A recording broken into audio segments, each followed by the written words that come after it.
अस्सलाम वालेकुम दोस्तों, मां आहियां ज़ाहिद अली फ़हीम ऐं तव्हां ॾिसी रहिया आहियो Z80 ऑफिशियल यूट्यूब चैनल।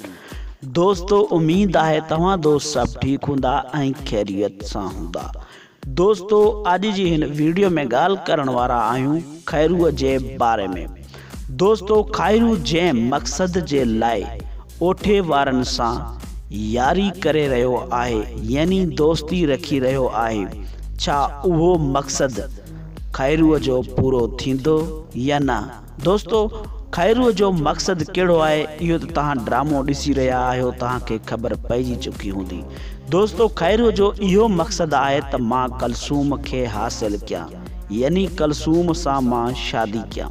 दोस्तों, छा ओठे वारा कलसूम जो रिश्तो खैरूअ खे ॾींदा? दोस्तों, या वरी खैरूअ खे ईअं ई इस्तेमाल करे रहिया आहिनि?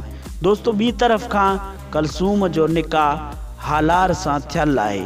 दोस्तों, तव्हां ॾिसी रहिया आहियो त ड्रामे मां हालार बि ग़ाइबु आहे। छा अचण वारे किस्तनि में हालार वापसि ड्रामे में मोटी ईंदो या न? दोस्तों, चयो वियो आहे त हालार बलोचिस्तान वियल आहे। छा हालार वापसि मोटी ईंदो या न? दोस्तों, इन्हनि ॿिन्हिनि सवालनि जा जवाब मूंखे कमेंट में ज़रूरु ॾिजो।